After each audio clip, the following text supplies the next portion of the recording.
Well, Valentine's Day is almost upon us. And although they're getting picked over, there's still those candies and hearts and flowers just about everywhere that you seem to go. And I know that I have to do this holiday, and all of its trappings can really make you feel either good or not so good. It brings up kinds of stuff. It's like Christmas. It kind of brings up stuff. Depending on, but a lot of it depends on where you are in the romance department. It can trigger stuff. So this month, at Joyful Gathering, we got an antidote for all that stuff.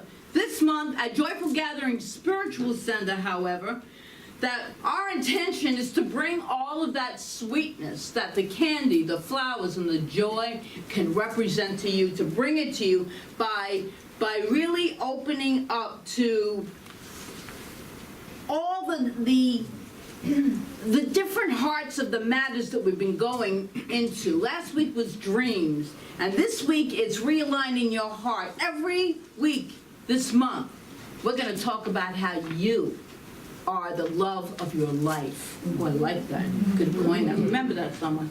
You are the love of your life, and that's what we're deepening into. So if you were here last week, you'll remember that we talked about aligning with the dream of our hearts. And we used a great acronym, which I just love acronyms. So maybe, if you read the newsletter, because I saw Denny put it in there, the acronym DREAM. Does anyone remember what D stood for? Good.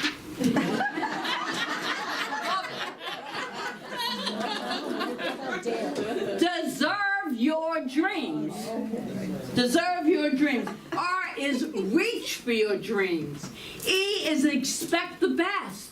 A is align with source. And M is to manifest. As we just heard, manifest, because it feels good to manifest and to receive what we ask for. And I absolutely know that it works, and we're going to get into that today. And if you recall last week, I said there was one letter in that acronym that deserved its own Sunday, its own talk, and that's what today is about. And that was the letter A, align with source, which means God. To align with the source of all good. And at first, as I put this together, my computer went to computer hospital on Friday. The busiest day I have, Saturday, to prepare for today. So, you know, we did treatment on that, and you can do treatment on things too. So it's being resuscitated, rebuilt. But in the meantime, I put this together at my friend's house because they have a whole office I could use.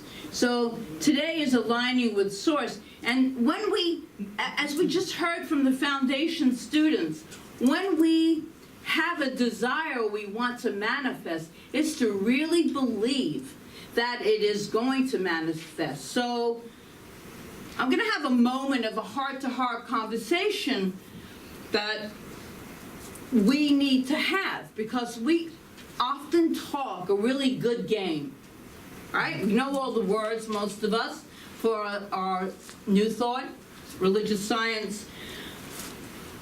It's the vernacular for we're manifesting, we're in alignment with source, but there are often times when our dreams are going for that incubation to manifestation stage, and it's not really happening. And we're wondering, what did I do wrong? Why is my dream not manifesting in my life? And as time goes by, sometimes as years go by, we just kind of have our dreams sitting on a shelf somewhere. We're not living them. We're not feeling them. We've almost given up on them. Or maybe we're not aware that they're alive within us. So clearly something is amiss, because what you say you desire to experience, to be, to do, to have, which, by the way, have all been installed within us at the date of our birth, We came in with burning desires in our hearts, a purpose to live this life. And as young children, and we have a beautiful little girl here, that, I mean, you wouldn't know it. Isn't she quiet? Beautiful. But she has within her a complete dream, a gift to share with the world. And so do each and every one of us. And lots of times, we're not aware that Spirit is moving as us, as well as through us, right? So, I have a personal story that fits in here, and I shared it with our ministerial class 2 weeks ago.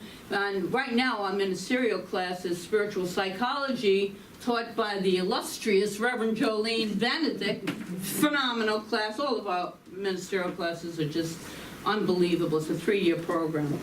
But I shared this story, and I was asked to share it by someone here today, because sometimes we feel like our dreams are not happening, that we're out of alignment, or said another way, maybe we've drifted off course from where we started from. And maybe we didn't have a clear place, as in my case, to start from.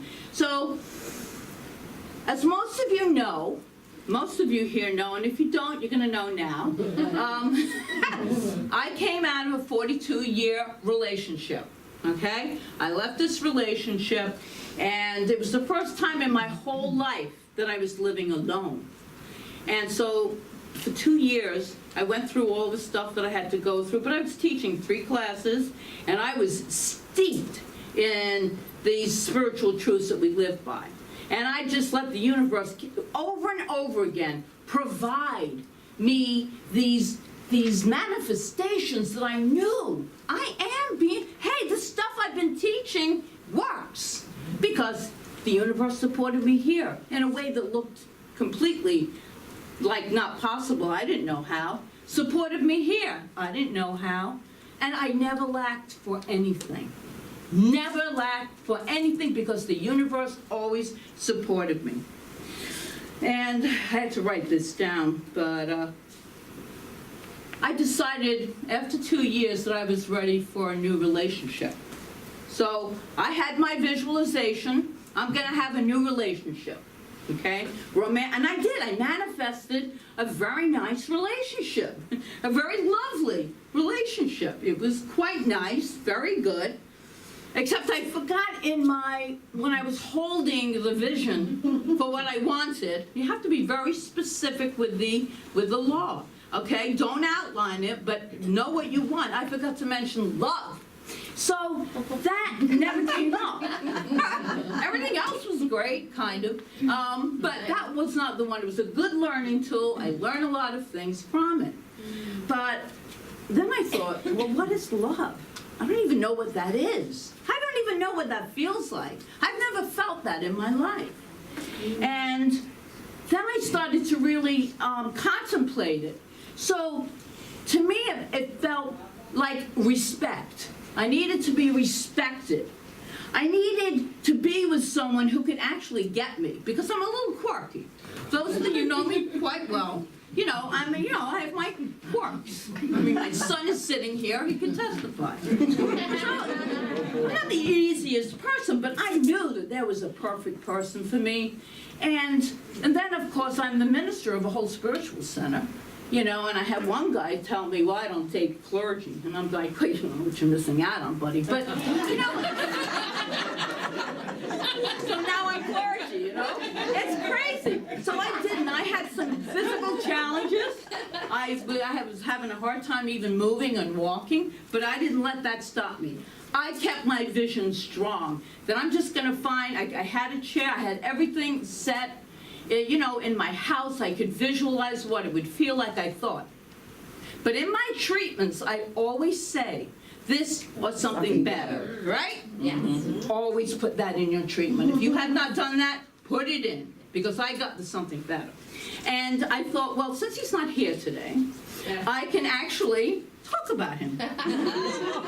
So I go on this date, which I didn't do very much of at all, because of the, my physical challenges and that whole you know, dating in your 60s. It's like, really? Okay, but one foot in front of the other. So I go on a date with this guy, Steve. I'm thinking, all right, well, that was nice. You know, walks me to the car, fine, get in. You know, I don't know I'm going to hear from him again. Little did I know that this man really liked a challenge. And so, and that was another one of my, what I held was like, I wanted to be pursued. I wanted somebody to pursue me. So, I was very specific. Okay, but I didn't outline because, and you'll see why. So I held this vision, and I have to tell you that after 4 months of him pursuing me, which was quite lovely actually, I started to have this feeling that I had never had before. It's called love. Coming out of complete healthy relationships since the day I was born, I didn't even know what it felt like. And so it took me another year to understand and to say, this is a healthy relationship. I have never in my life been in a healthy relationship. So all of this is coming up again because of Jolene's class, Spiritual Psychology, where we're dealing with our subpersonalities. And this little kid in me didn't know what love meant and didn't know what a healthy relationship was. So what I'm trying to say here is don't give up on your dreams and hold that something better. I always put one foot in front of the other. Nothing or no one is going to knock me down and keep me down. I might look a little off kilter. My body physically showed that I had been through something, but I healed it. And watch that movie Heal on Netflix. Oh. Phenomenal. Yes, it is. Phenomenal. Anyway, back to my story. What I'm trying to tell all of us is we have dreams in our hearts to not give up.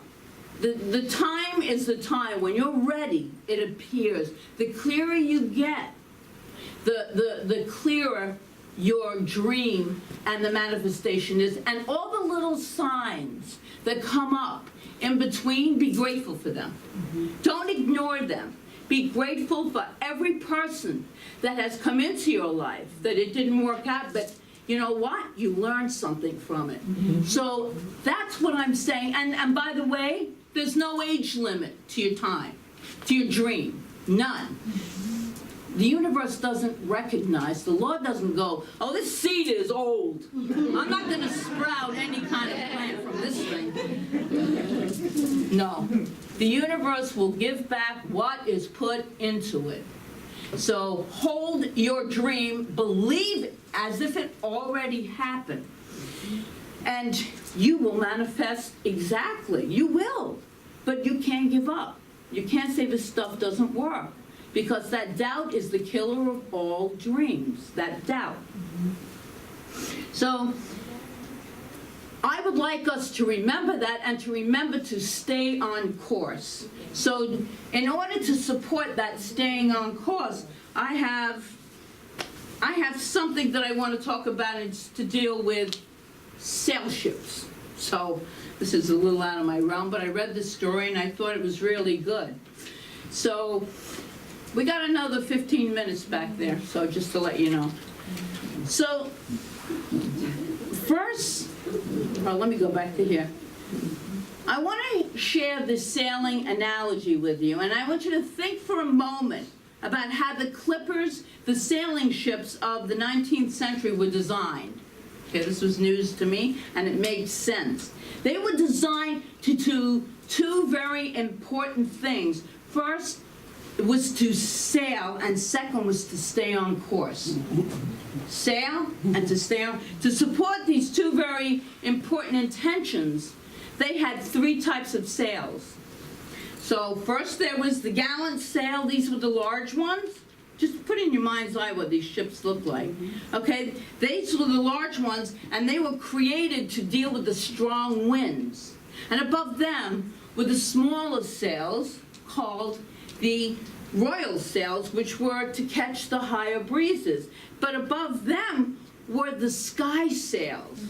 And these sky sails were small and light, and they were tied to the very top of the masts, and they served a very, very important task. They were designed to catch the slightest breeze, the wisp of wind, and to help this boat stay on course,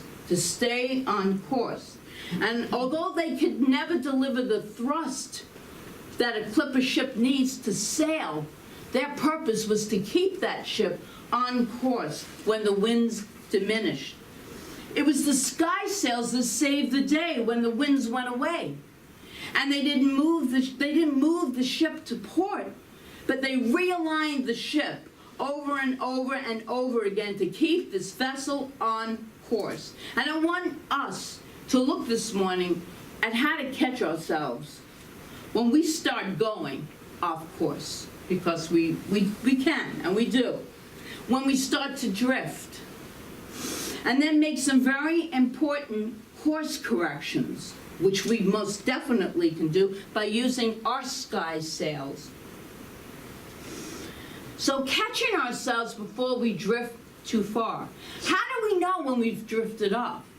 How do we even know when we have drifted off? How do you know when you are out of alignment? Does anyone know? How do you know? You feel it. That's right. Bottom line is we don't feel good. We feel like, oh, something's not quite right. We might not even have the words for it, but we can feel it. We feel that something's not right. And that is as simple and profound as that. When it doesn't feel good, it's not good. When it really feels in your gut, not good, it is not, you're out of alignment with source energy. Regardless where we are in alignment, when we are in alignment with source, regardless of what may or may not be happening in our lives, even in the middle of chaos, we've said this before, we can still feel the peace. When we are aligned with this power for good, that is the truth of our being.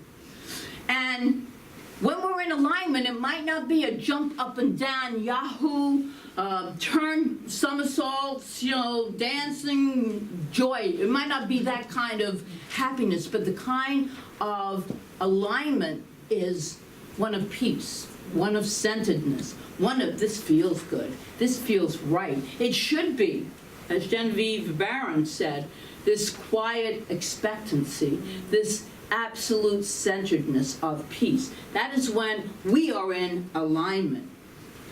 So, I have another analogy. Has anyone ever heard of rumble strips? What? Rumble strips? Yeah. You all know what they are. Love On this the one. roads and the ice. Who said that? Me. All right, we have one genius with us. So for your edification, I looked this up in Wikipedia, and it said, rumble strips, also known as sleeper lines, alert strips, Oh, yeah. audible lines, the corduroy, growlers, drift lines, drunk bumps, are a road safety feature, right? They try to alert inactive drivers, or drivers like me that swerve, of potential danger.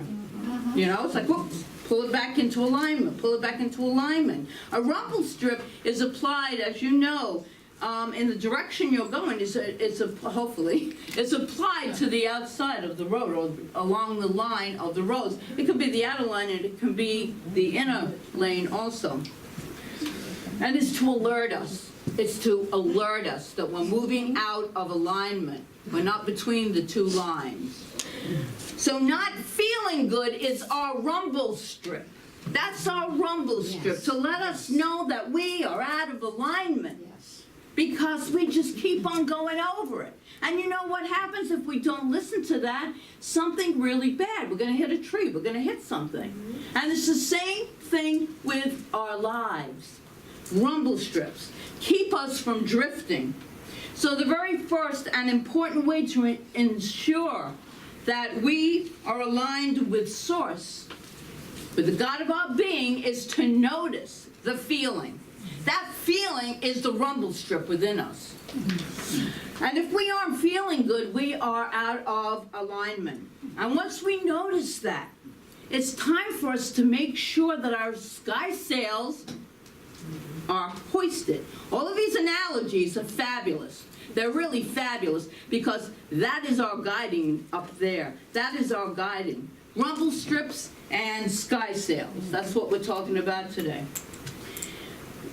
Spirit is simply awaiting our recognition of it. It is within each and every one of us. It is that source, that intuitive self that is beyond our comprehension. But we know it because it's what allows us to feel good. It allows us to feel good when we are in alignment with it. And when we are out of alignment, just doing our human stuff without even thinking of the other, we can completely feel disengaged from our divinity, even though it's still present. It's always there, and we need to remember that. Ernest Holmes wrote this in Science of Mind. We must come to realize that God is not in some far-off place, but instead that God is an inward, intimate presence, closer to us than our very breath. God is not, nor ever can be, separated from us, but too often we separate ourselves from God, from the God of our being, from our divine self, from that infinite oneness of all life, that we are each and every one an intricate and individualized part of.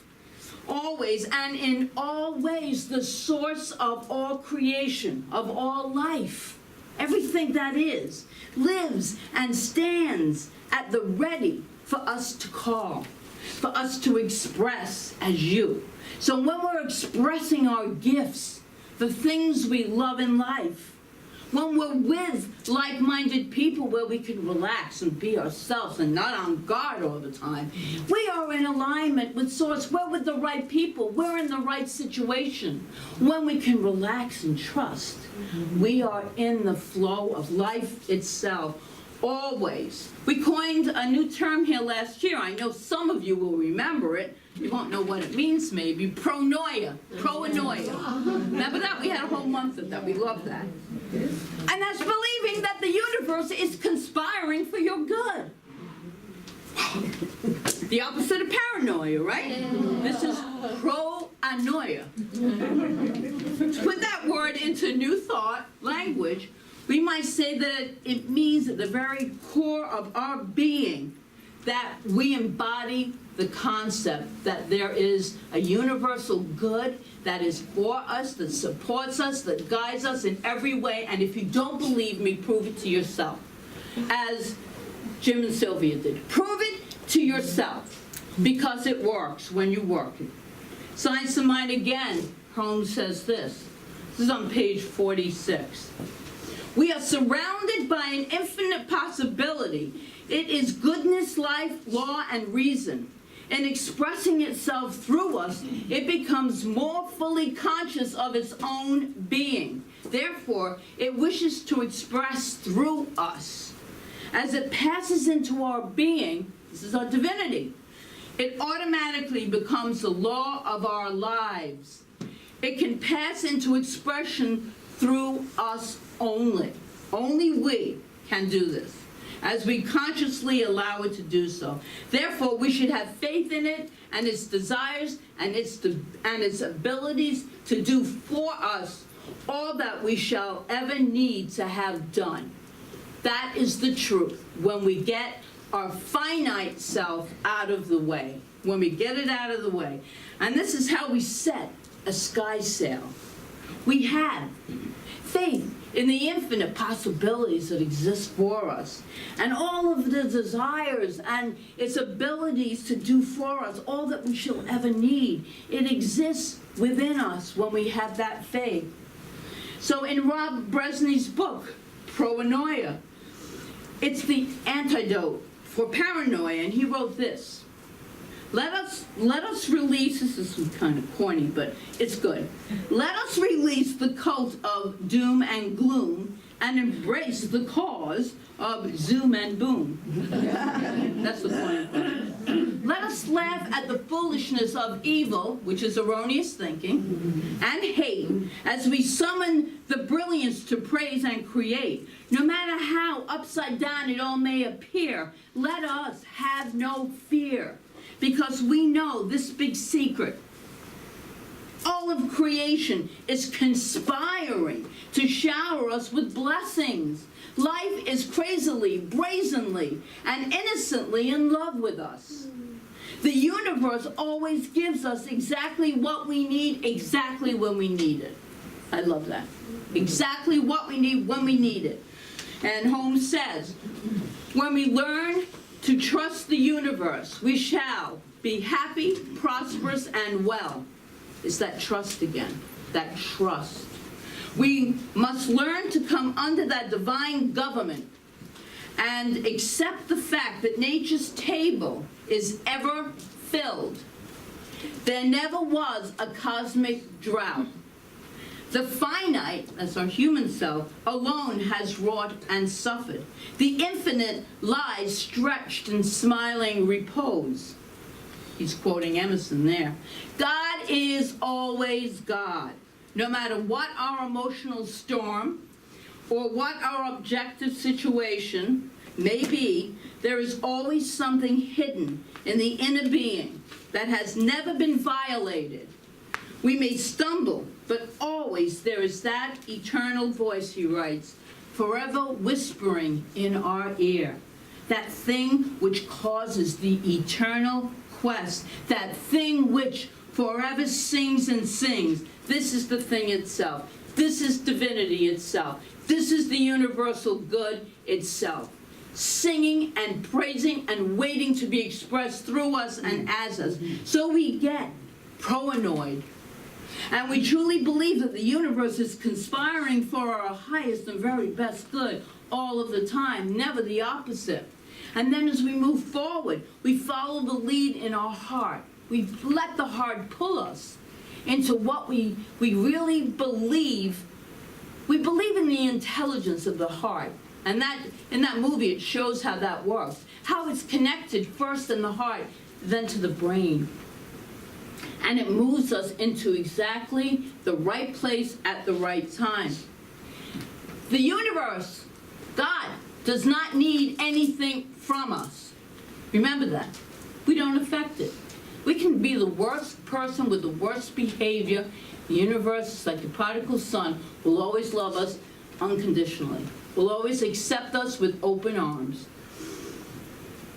But we need to do this for us. And here is what I do know. Here is what I do know.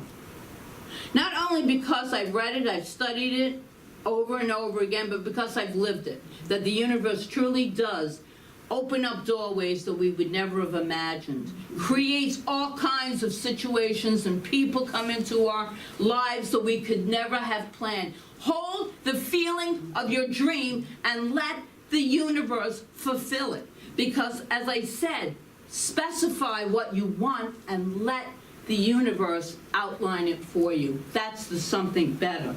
That's the something better. So we hold, and be grateful for every little teeny action or circumstance that comes up. I know we're looking for a nicer space, a prettier space, a bigger space. And I've given us to January 1st, 2020, but the universe has shown all these different, even this week, here's a possibility. Here's a possibility. So I'm grateful for every one of those possibilities. We might not have taken that move because it is not exactly right. We will know when it's right. But being grateful for each one of those possibilities as they arise. That's what we do. And to realize that we are so loved. We are so loved, so supported by the universe, and that always it's conspiring for our highest good. So when we see the evidence, follow the lead, and be so darn grateful for even the smallest manifestations. I was going to end with a whole bunch of things, but it looks like I was going to end with prayer. I was going to end with you doing an exercise, but I see the time in the back, and there is time on the clock. Might not be in God's time, but I'm going to finish this up with just think for yourself, something you really love about yourself. Okay? And think about something that you would really love, that you do really love about your life right here and right now. And then think of something that you really love about this day, this community, this service, right here and right now. And be grateful for that good. Be grateful for everything that is in your life in this moment. And since we don't have flowers and hearts for everyone, I thought it would be really wonderful if we at least had sweets. You know that I love sweets, chocolate in particular. So our ushers, we're going to hand out some treats. Oh, thank you. So please accept them, and I'll do prayer next week because we have so many other blessings coming our way. But for now, we are blessed with chocolate and with our love. We love each and every one of you. So it is. So it is.